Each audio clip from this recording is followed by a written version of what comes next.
الحمد لله وكفى وسلام على عباده الذين اصطفى أما بعد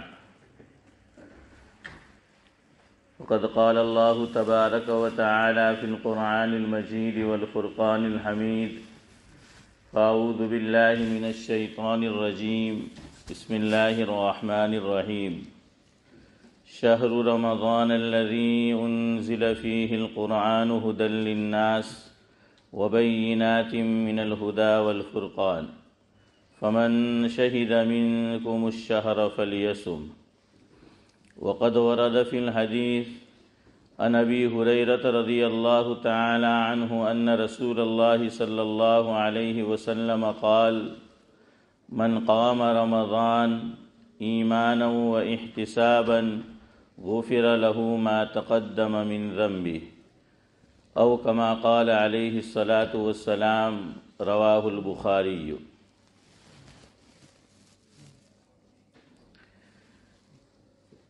مرحبا صد مرحبا پھر آمد رمضان ہے، مرحبا صد مرحبا پھر آمد رمضان ہے، کھل اٹھے مرجائے دل تازہ ہوا ایمان ہے۔ ہم گنہگاروں پہ یہ کتنا بڑا احسان ہے، ہم گنہگاروں پہ یہ کتنا بڑا احسان ہے، اے خدا تو پھر سے عطا کر رہا ہمیں رمضان ہے انشاءاللہ۔ بزرگان محترم، رمضان المبارک کی آمد ہے۔ سب سے پہلا جو عمل رمضان المبارک کے آغاز کے ساتھ میں اور آپ کریں گے اس کا نام ہے تراویح۔ اسلام میں رات پہلے آتی ہے اور دن بعد میں آتا ہے، تو تراویح کے تعلق سے کچھ موٹی موٹی باتیں اور اہم مسائل آپ کے گوش گزار کرنا ہے۔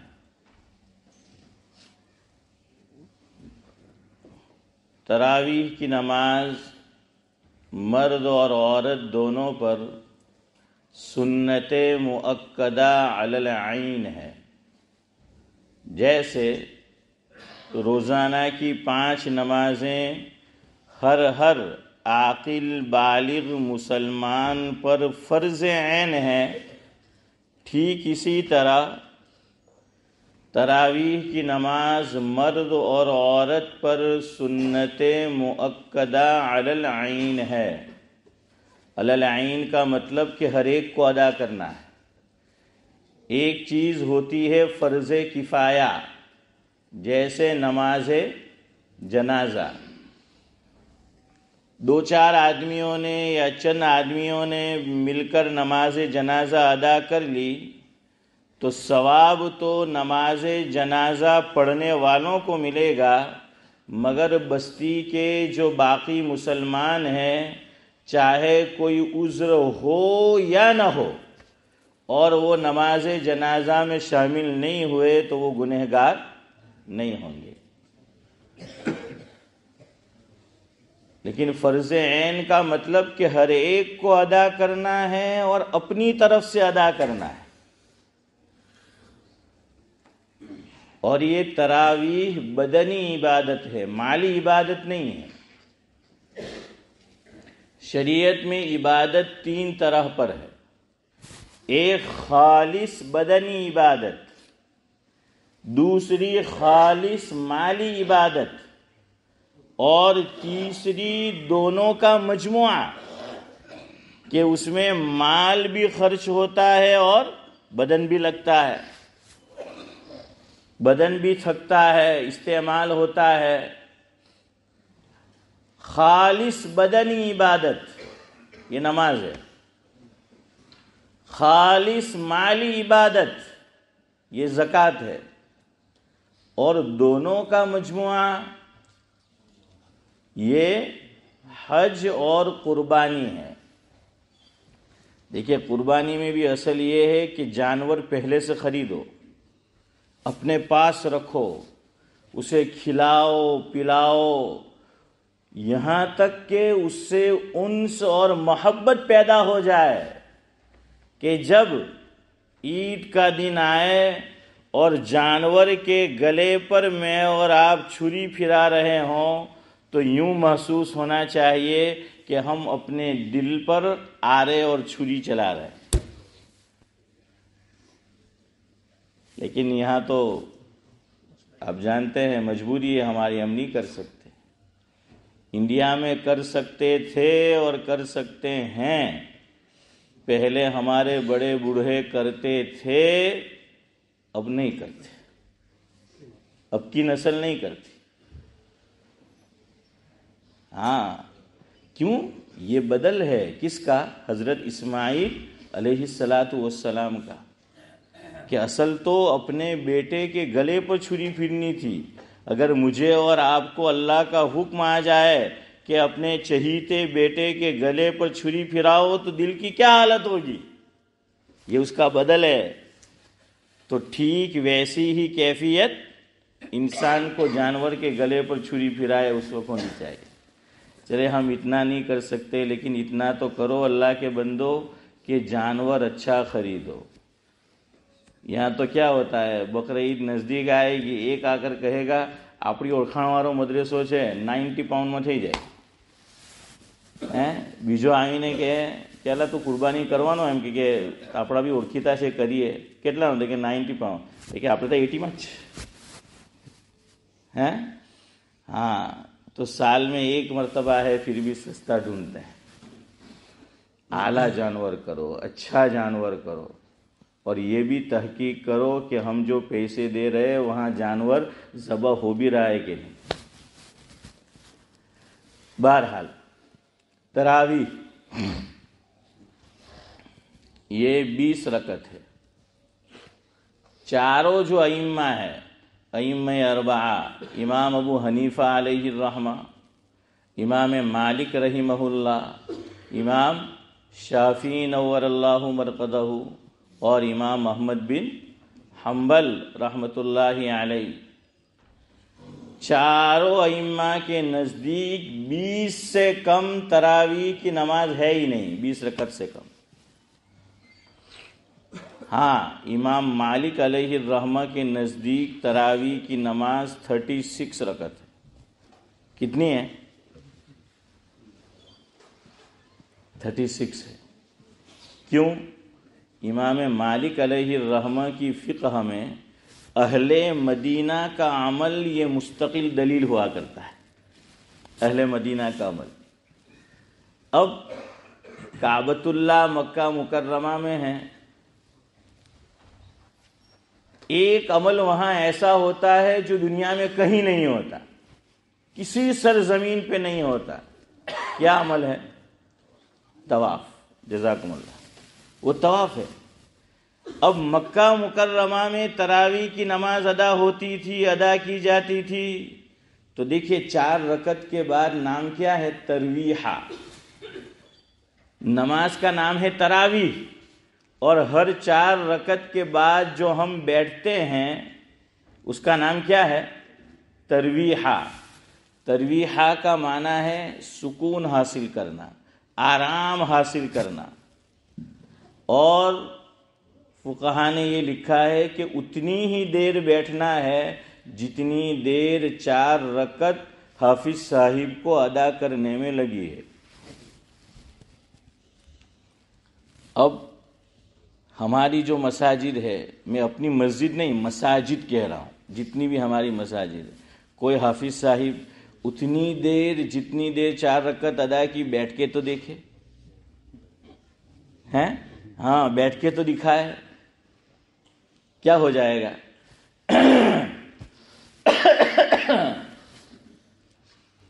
اس سے بھی پھر کام نہیں چلتا تو پھر ہاں وہ سامنے بیٹھے گودمان نہیں ہلانا، ان کے حافظ صاحب نے گودمان ہے۔ ہاں یہ ہے، یہ میں نے کیوں بتایا، تب آپ کو اگلی بات سمجھ میں آئے گی۔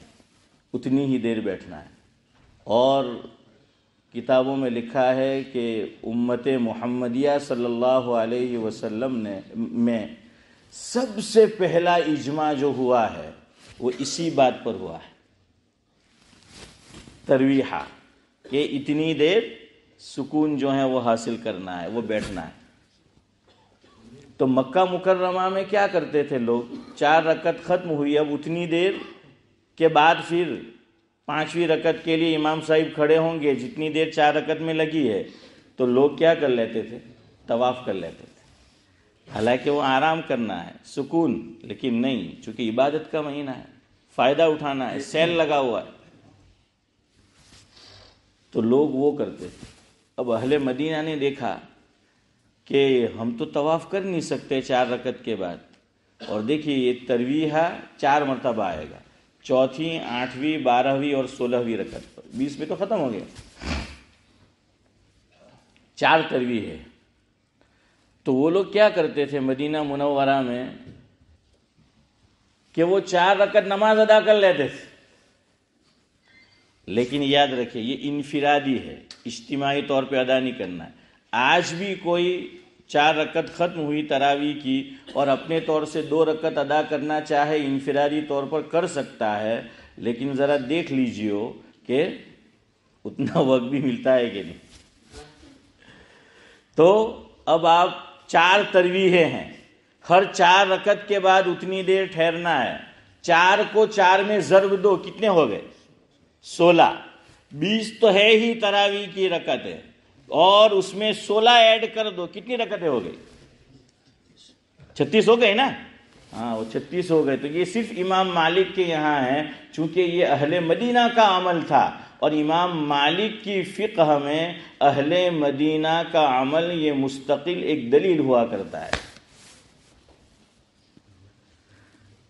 اب کچھ عرصے سے آپ جانتے ہیں حرمین شریفین میں کم کر دی گئی ہے رکعتیں۔ مدینہ منورہ کے امام نے عربی زبان میں کتاب لکھی ہے، یہ ثابت کیا کہ حضور اکرم صلی اللہ علیہ وسلم کے زمانے سے لے کر جب تک انہوں نے کتاب لکھی 20 رکعت سے کم تراویح کی نماز حرمین شریفین میں کبھی بھی ادا نہیں کی گئی ہے۔ ایک داخلہ، ایک مثال بھی ایسی نہیں ملی۔ اس لیے میرے بھائیوں 20 رکعت ادا کرو، 8 رکعت 10 رکعت پڑھ کے مت جایا کرو۔ اور ہمارے ایک بزرگ نے بڑی اچھی بات کہی کہ چلو کچھ لوگ 8 کہتے ہیں، کچھ 20 کہتے ہیں، اللہ تعالیٰ کے یہاں کل قیامت میں سوال ہو گیا، 20 والے جو 20 پڑھ رہے ہیں، 8 تو انہوں نے ادا کر ہی لی، 20 میں 8 آ گئی، زائد ثواب مل جائے گا، نفل ہو گئی، لیکن وہ 20 سے 8 ادا کی، 12 رہ گئی۔ سہولت، عافیت پسندی مجھے آپ کو سب کو اچھی لگتی ہے، ہاں، اس لیے مہینے میں 1 مرتبہ عبادت کرنا ہے، پوری عبادت کرو، 20 رکعت ادا کرو۔ دوسری بات، کچھ لوگ کیا کرتے ہیں، بیٹھے رہتے ہیں پیچھے، امام صاحب جب رکوع میں جائیں گے تو پھر آ کر ملیں گے، اور اس سے گھٹیا عمل ایک ہوتا ہے، اللہ میری آپ کی ہر مسلمان کی حفاظت فرمائے۔ ارے کس کو دھوکہ دیتے ہو؟ اللہ کو دھوکہ دیتے ہو۔ اللہ تعالیٰ فرماتے ہیں یعلم خائنۃ الاعین وما تخفی الصدور، ہاں وہ تو سب کچھ جانتا ہے۔ آنکھوں کی خیانت، دلوں کے راز، آنکھوں کی خیانت، دلوں کے راز سب کو جانتا ہے وہ مالک بے نیاز۔ کیا کریں گے؟ بیٹھے رہیں گے، پیچھے بات چیت کرتے رہیں گے۔ تشہد میں، قعدے میں امام صاحب، حافظ صاحب بیٹھے، سلام پھرنے والا ہے، آ کے بیٹھ جائیں گے، اور سلام پھرا تو وہ پھر پھرا دیں گے۔ ارے تم کس کو بیوقوف بنا رہے ہو؟ اللہ کو۔ اللہ کے گھر میں آ کر یہ کر رہے ہو۔ تم نماز اللہ کے لیے ادا کر رہے ہو یا لوگوں کو دکھانے کے لیے ادا کر رہے ہو؟ تراویح اللہ کے لیے پڑھ رہے ہو یا لوگوں کے لیے پڑھ رہے ہو؟ اور بیٹھے رہنا ٹھیک ہے، کبھی آدمی کو معذوری ہے، بیماری ہے، بڑھاپا ہے، تھک گیا اور کچھ آرام حاصل کیا، الگ بات ہے۔ نوجوان ہے، ہٹا کٹا ہے، یا ادھیڑ عمر کا ہے، تندرست ہے، توانا ہے، بیٹھے رہیں گے۔ جب رکوع میں جائیں گے تب جا کر وہ اس میں شامل ہوں گے۔ یہاں فقہا نے ایک بات لکھی ہے، اس کا قرآن نماز تراویح میں پورا ادا نہیں ہوا۔ کیوں؟ اس نے سنا تو صحیح، لیکن کہاں سنا؟ نماز کے باہر سنا۔ اور پورا قرآن کریم تراویح کے اندر نماز میں سننا یہ سنت مؤکدہ ہے ایک مرتبہ، اور یہ عمل نماز میں دھوکہ دینا، سستی کرنا، یہ کس کا عمل ہے؟ اللہ رب العزت قرآن میں فرماتے ہیں ان المنافقین یخادعون اللہ وهو خادعهم وَإِذَا قَامُوا إِلَى الصَّلَاةِ قَامُوا كُسَالَىٰ يُرَاءُونَ النَّاسَ وَلَا يَذْكُرُونَ اللَّهَ إِلَّا قَلِيلًا۔ یہ منافقین کا عمل ہے کہ وہ اللہ کا ذکر نہیں کرتے، بہت تھوڑا کرتے ہیں، اور وہ اللہ تعالیٰ کو دھوکہ دینے کی کوشش کرتے ہیں۔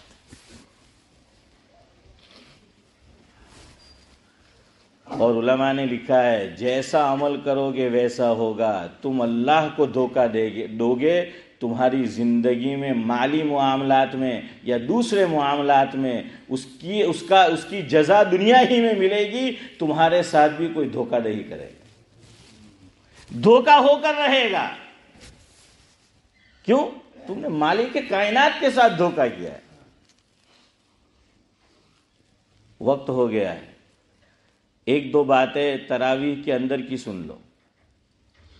اب حافظ صاحب، ایک تو میں آپ کو بتا سکتا ہوں چونکہ میں نے بھی کئی سال پڑھائی ہے تراویح، اتنا پریشر ہوتا ہے حافظ پر، پوچھئے مت۔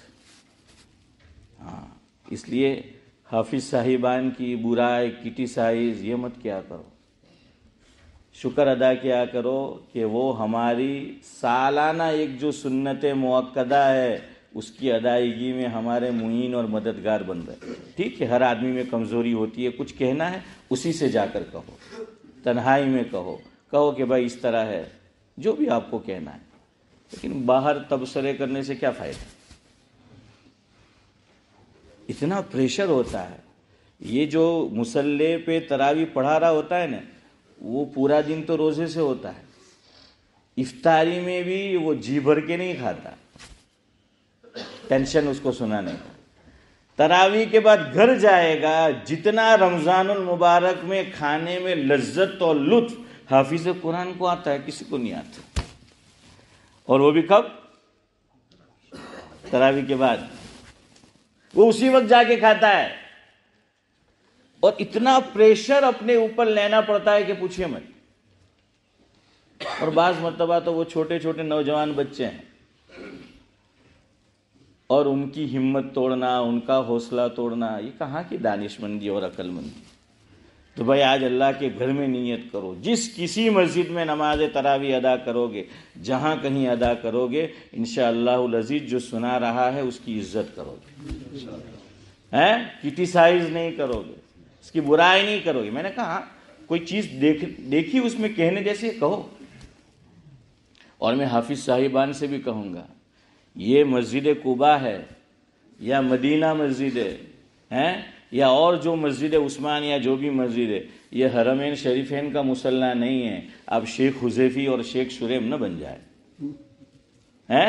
شیخ سدیس نہ بن جائے، یہ بھی میں کہوں گا، فقہا نے لکھا ہے۔ اس لیے کہ وہاں تو چھٹی ہوتی ہے، وہاں کے جو لوکل ہے رمضان المبارک میں، اور جو یہاں سے دنیا بھر سے گئے عبادت کے لیے گئے۔